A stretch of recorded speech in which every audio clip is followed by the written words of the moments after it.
Mari kita lihat bersama firman Tuhan, dan sebelum kita melihat firman Tuhan, izinkan saya mengangkat sebuah tema dari khotbah pada hari ini adalah menghadapi badai. Menghadapi badai. Kisah Para Rasul 27 ayat 13 sampai 15 menjadi ayat renungan yang menjadi dasar dari perenungan kita. Saya sangat menyarankan agar jemaat sekalian dapat membacanya di rumah. Kisah Para Rasul 27 ayat 1 sampai dengan ayatnya yang terakhir, yaitu ayat yang ke-15 sampai ayatnya yang ke-30 bahkan Bapak Ibu Saudara. Ini adalah ayat yang banyak karena waktu kita hanya mengambil 3 ayat saja. Dan dari keseluruhan peristiwa yang dialami oleh Paulus ketika ia menghadapi badai dan terkatung-katung di atas perahu, di atas laut selama 2 minggu atau 14 hari, menjadi pelajaran penting buat kita pada hari ini. Kita akan lihat ayatnya yang ke-13 sampai dengan ayatnya yang ke-15. Pada waktu itu angin sepoi-sepoi bertiup dari selatan. Dikatakan mereka menyangka bahwa maksud mereka sudah tentu akan tercapai. Mereka membongkar Saul lalu berlayar dekat sekali menyusur pantai Kreta. Tetapi tidak beberapa lama kemudian turunlah dari ala pulau itu angin apa? Badai yang disebut angin timur laut. Kapal itu dilandanya dan tidak tahan menghadapi angin haluan. Karena itu kami menyerah saja dan membiarkan kapal kami apa? Terombang-ambing.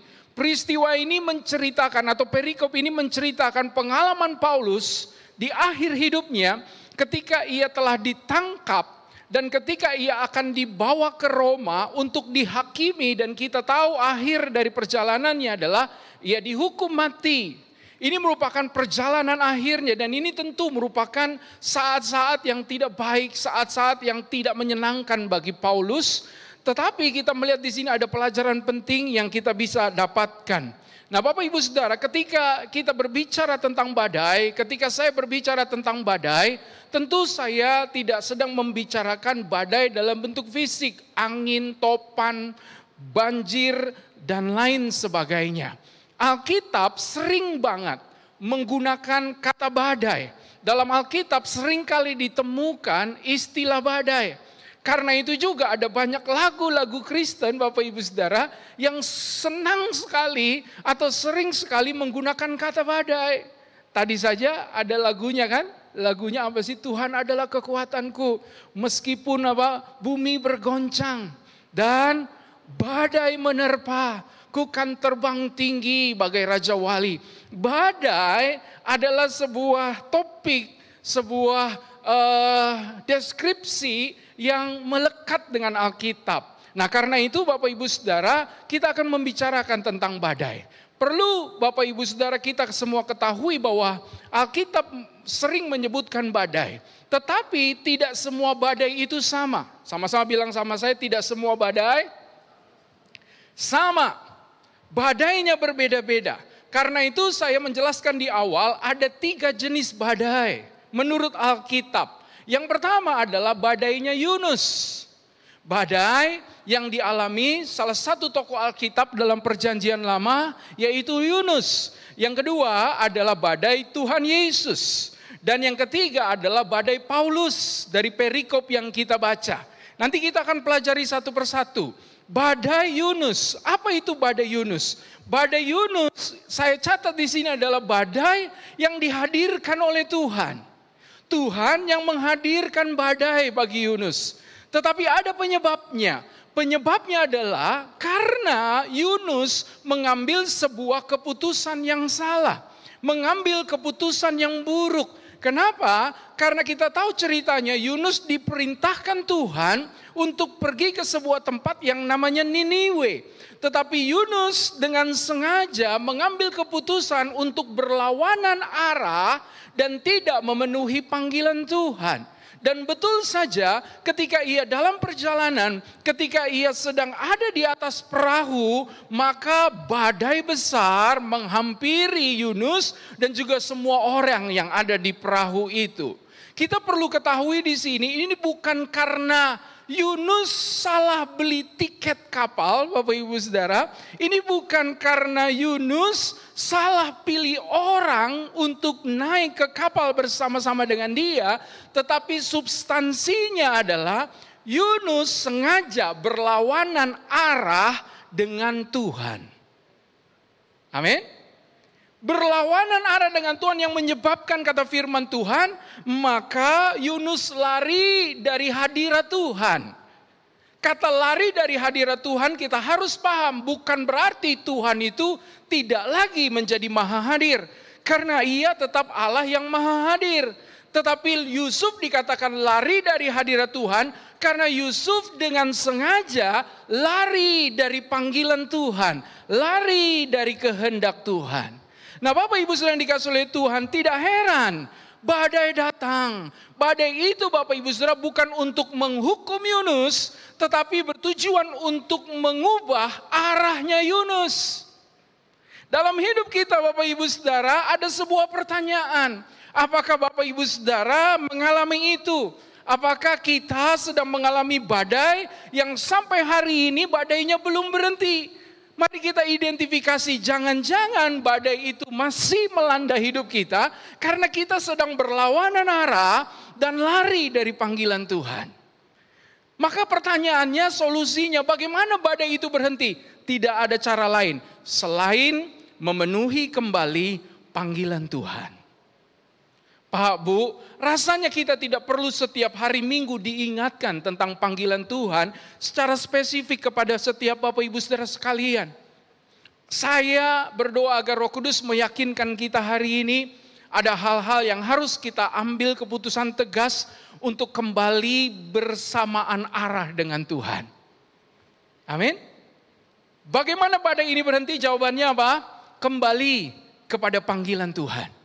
Kembali kepada perintah Tuhan yang awal yang belum kita lakukan. Kalau tidak, maka ada bunga yang akan dikirim kepada Bapak Ibu Saudara, karangan bunga yang berkata, turut berduka cita.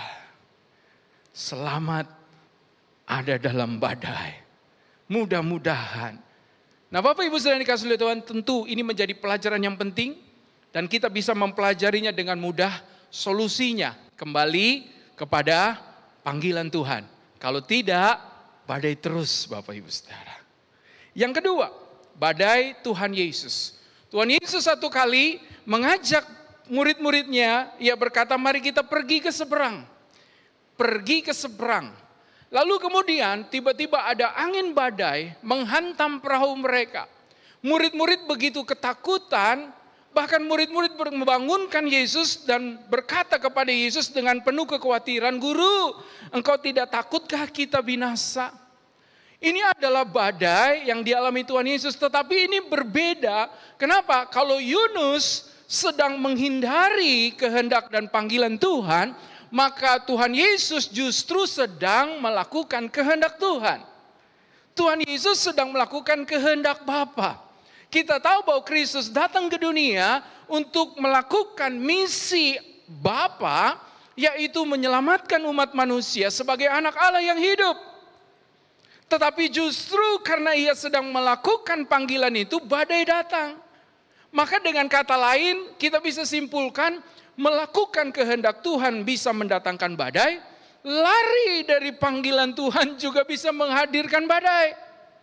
Tetapi ada pelajaran yang menarik kalau kita sedang mengikuti kehendak Allah dan datang badai, Bapak Ibu Saudara, maka kalau Yunus dia keluar dari perahu, dia bahkan nginep di perut ikan besar selama 3 hari, tetapi Tuhan Yesus tetap ada di atas perahu.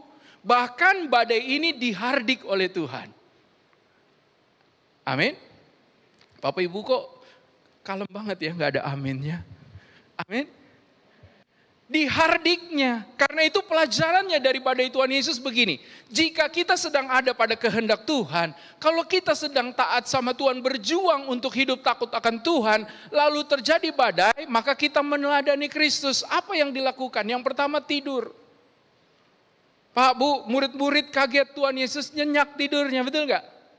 Kalau Tuhan Yesus saja bisa tidur di badai, maka seharusnya murid-muridnya malu. Harusnya kalau Yesus saja tidur, mendingan tidur juga bareng Yesus, betul nggak? Bahkan kalau selimutnya kebuka, kita selimutan bareng-bareng aja. Pak, Bu, lalu kemudian yang dilakukan oleh Tuhan Yesus justru ia berkata-kata kepada badai itu. Satu kata sambil pakai jari, peace, maka badainya stop, betul? Maksudnya apa? Belajar untuk beristirahat bersama Yesus. Kata tidur di sini Bapak Ibu Saudara adalah rest maksudnya. Artinya kita berserah, kita percaya kepada Kristus. Kita tidak menjadi takut, kita justru menjadi tenang. Kita berserah kepada Yesus. Kenapa? Karena untuk bisa memiliki kuasa menghardik badai, kita harus beristirahat bersama Kristus. Amin. Tidak ada kuasa yang bisa menghardik badai selain Kristus, Sang Pencipta alam semesta. Karena itu hanya bersama-sama dengan Kristus kita bisa menghardik badai. Amin. Tapi kita akan belajar konsentrasi pada badainya Paulus karena ini menjadi pokok pembicaraan kita. Apa itu badai Paulus? Badai Paulus adalah badai yang terjadi karena keputusan orang lain. Karena keputusan orang lain. Kalau badainya Yunus itu terjadi karena kesalahan kita, kalau badainya Tuhan Yesus terjadi karena kita justru sedang melakukan kehendak Tuhan, tetapi badai Paulus mengajarkan kepada kita, badai ini terjadi ketika justru karena penyebabnya adalah orang lain yang mengambil keputusan. Bapak Ibu sudah dikasih oleh Tuhan, mungkin ini relate. Karena ada banyak orang yang tinggal di Indonesia atau mungkin di belahan negara lain yang hari ini berkata bahwa mereka sedang ada dalam badai. Karena tiba-tiba saja nilai rupiah kita anjlok. Lalu kemudian ini berdampak pada bisnis kita. Ada orang-orang yang mungkin tiba-tiba saja menghadapi kesulitan badai dengan kesehatan tubuhnya, dengan problem ekonomi, dengan usahanya, dengan kehidupannya dan pergumulannya sehingga hari ini sedang ada dalam badai, tetapi bukan karena kesalahannya, tetapi karena orang lain yang mengambil keputusan. Kalau kita tanya sekarang hari ini mungkin kita terdampak karena adanya krisis ekonomi di negara kita Bapak Ibu Saudara. Ya kalau itu karena korupsi, karena kejahatan lalu kemudian kita menghadapi badai, wajar. Bertobat maka Tuhan bisa memulihkan. Tetapi Pak Bu sama seperti ketika waktu kita pandemi. Kan bukan kita yang mau pandemi itu datang. Bukan kita yang menyebabkan adanya lockdown. Dan bukan kita juga yang hari ini mau dolar sampai di harga seperti itu dan rupiah di harga seperti ini sehingga anjlok semuanya. Bukan karena keinginan kita. Kalau ditanya ini keputusan siapa sih Pak? Keputusan siapa kira-kira Bapak Ibu Saudara? Enggak usahlah kita sebut ya. Tetapi yang pasti itu bukan keputusan kita. Atau ada di antara Bapak Ibu Saudara yang memutuskan itu kita jadi kedampak semuanya? Enggak ada ya. Nah karena itu Pak Bu Saudara yang dikasih oleh Tuhan, bagaimana solusinya? Apa yang harus kita lakukan pelajaran dari badai Paulus ini? Ada enam, cukup banyak. Tapi saya berdoa, saya berharap kita tidak akan panjang-panjang dan singkat saja. Yang pertama Pak Bu, kalau kita menghadapi badai Paulus ini, maka belajar dari Paulus, ampuni mereka yang bertanggung jawab terhadap badai. Paulus berkata begini, dan karena mereka beberapa lamanya tidak makan, berdirilah Paulus di tengah-tengah mereka dan berkata, saudara-saudara, jika sekiranya nasihatku dituruti, supaya kita jangan berlayar dari kereta, kita pasti terpelihara dari kesukaran dan kerugian ini. Tetapi sekarang juga dalam kesukaran ini, aku menasehatkan kamu supaya kamu tetap bertabah hati, sebab tidak seorang pun di antara kamu yang akan binasa, kecuali apa? Kapal ini. Kita tahu ceritanya, Paulus menyarankan agar mereka tidak melewati jalur ini. Memang kelihatannya angin cuma sepoi-sepoi. Kelihatannya ini adalah jalur biasa yang mereka lewati. Kelihatannya ini jalur aman. Kelihatannya ini jalur pintas. Tetapi Paulus memperingati mereka. Namun perwira atau tentara yang membawa Paulus mau ke Roma ini lebih percaya kepada nahkoda, kepada kepala jurumudi. Sehingga mereka mengambil keputusan mengambil jalan yang berbeda dengan yang dinasehati oleh Paulus. Nah, yang terjadi adalah badai, tetapi Tuhan bermaksud untuk menyelamatkan Paulus melewati situasi ini, dan puji Tuhannya kita mendapat pelajaran. Pak, Bu, bisa saja badai terjadi dalam kehidupan Bapak Ibu Saudara sekalian karena ada keputusan orang lain. Mungkin badai yang ada di rumah tangga Bapak Ibu Saudara karena suami penyebabnya. Mungkin badai terjadi dalam rumah tangga Bapak Ibu Saudara karena istri, karena anak-anak, karena orang tua, atau mungkin karena pihak lain. Sehingga engkau sedang menghadapi badai, pusing, enek, mual, sakit kepala, kepentok sini sana Bapak Ibu Saudara. Tetapi mengampuni tetaplah kehendak Tuhan di tengah badai. Mengampuni Bapak Ibu Saudara membuat kita bisa melihat jalan yang terbuka untuk masa depan. Mengampuni membuat kita tidak fokus pada masalah kita, pada badai yang sedang kita hadapi. Mengampuni justru membuka jalan bagi kita untuk melihat pintu dibukakan bagi kita. Bapak Ibu, Saudara yang dikasihi oleh Tuhan, kita perlu untuk bisa mengampuni. Kenapa? Karena mengampuni itu sehat buat jiwa kita. Sehat buat tubuh kita.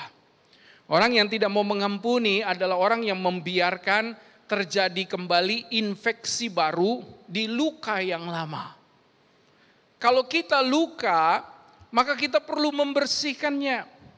Tetapi orang yang tidak mau mengampuni karena luka hatinya, ia menghadirkan infeksi baru di luka lamanya.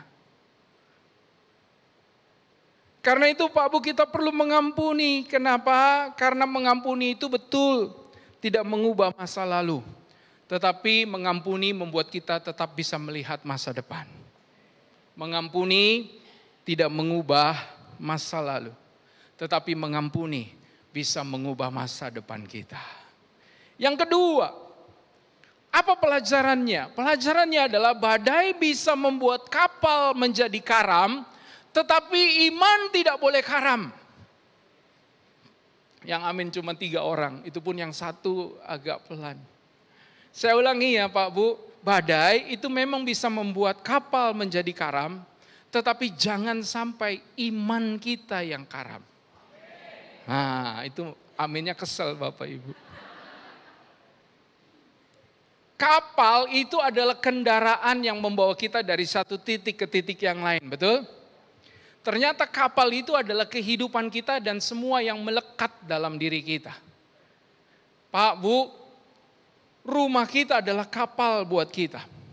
Pekerjaan usaha kita adalah kapal buat kita. Yang membawa kita dari satu titik ke titik yang lain, betul? Aset kita, harta kita, bahkan tubuh kita, itu adalah kapal yang menjadi kendaraan buat kita untuk bergerak pergi dari satu tujuan ke tujuan yang lain. Tetapi ketahuilah Bapak Ibu Saudara yang dikasihi oleh Tuhan, kapal kita itu bisa karam. Tubuh kita bisa sakit. Rambut kita bisa rontok. Gigi kita bisa hilang semuanya. Betul? Tetapi jangan sampai iman kita yang karam. Karena tanpa iman, Pak Bu, badai terus hidup kita. Tanpa iman gelap semuanya. Tanpa iman tidak ada Tuhan yang kita lihat.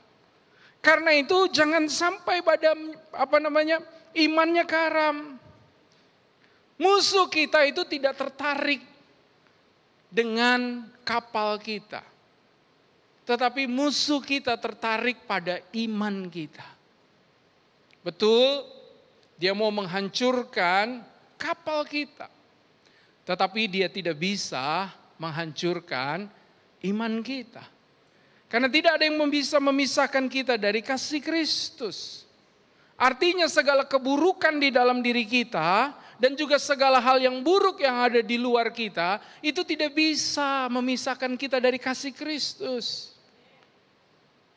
Tetapi Pak Bu Saudara yang dikasihi oleh Tuhan, iblis dan musuh berupaya untuk menghancurkan segala sesuatu yang ada melekat pada kita, tetapi iman kita tidak boleh padam. Iman kita tidak boleh karam. Iman kita harus tertuju pada Tuhan. Iman kita itu harus seperti emas yang dibakar di dalam dapur api. Iman kita, Bapak Ibu Saudara, harus tetap kuat seperti jangkar yang tertanam ke dalam, yang tetap membuat kita stabil. Jadi simpulannya, betul kita tidak ingin kapal itu karam. Tetapi realitanya kapal bisa karam. Tapi iman yang sejati Bapak Ibu Saudara, iman yang tetap tertanam pada Kristus. Kristus datang bagi kita Bapak Ibu Saudara. Kristus datang untuk menyempurnakan kita dalam iman, supaya iman kita tidak goyah. Kristus saja tidak menyerah. Ia terus menghadapi segala badai, sampai pada puncaknya, yaitu salib. Karena itu ia memberikan teladan kepada kita, agar tetap pada Dia. Amin. Yang ketiga, badai bukan berarti Tuhan tidak hadir. Kalau badai datang bukan berarti Tuhan tidak hadir.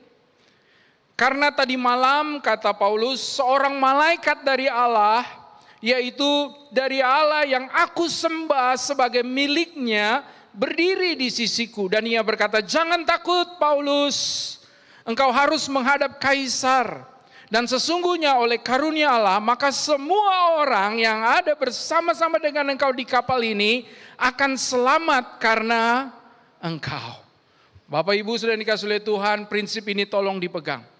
Badai bukan berarti Tuhan tidak hadir. Ini sama seperti matahari, meskipun ada mendung, ada hujan, gelap, tetapi bukan berarti matahari tidak hadir. Ia hanya tidak kelihatan dalam kasat mata kita.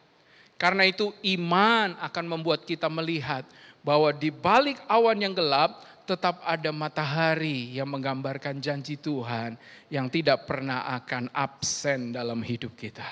Betul, badai bisa menunda perjalanan kita. Tetapi badai tidak bisa membatalkan rencana Tuhan dalam hidup kita. Betul, badai bisa menunda perjalanan kita, tetapi badai tidak bisa membatalkan tujuan kita. Yang ketiga, tidak semua keterlibatan Tuhan, next slide-nya, pelajaran dari badai Paulus, tidak semua keterlibatan Tuhan berakhir dengan supra atau supernatural. Pak Bu, izinkan kita lihat poin ini sebentar. Dalam ayat yang 43 dikatakan, tetapi perwira itu ingin menyelamatkan Paulus.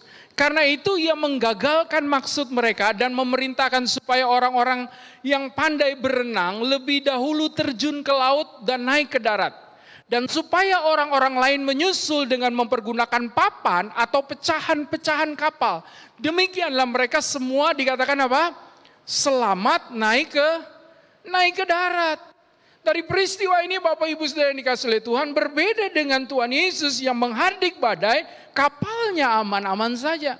Tetapi kapalnya tetap karam Dan mereka harus berenang ke darat.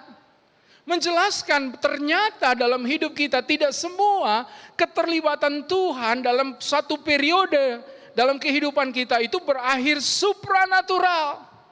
Bahkan ada kalanya itu berakhir Bapak Ibu Saudara dengan perjuangan yang melelahkan. Mohon maaf ya Bapak Ibu Saudara, kita percaya bahwa Tuhan kita menghadirkan hal yang tidak mungkin terjadi. Apa yang Tuhan kerjakan itu bahkan melampaui logika dan kemampuan pikiran manusia. Saya percaya mujizat terjadi. Saya percaya kepada karya Kristus ketika Ia membangkitkan orang mati, meskipun sulit untuk dijelaskan. Kesimpulannya hanya berkata bagi Tuhan memang tidak ada perkara yang mustahil. Tetapi realita kehidupan kita sekarang Bapak Ibu Saudara menjelaskan, meneguhkan kita bahwa memang ada kalanya keterlibatan Tuhan bahkan tidak bersifat supranatural. Betul?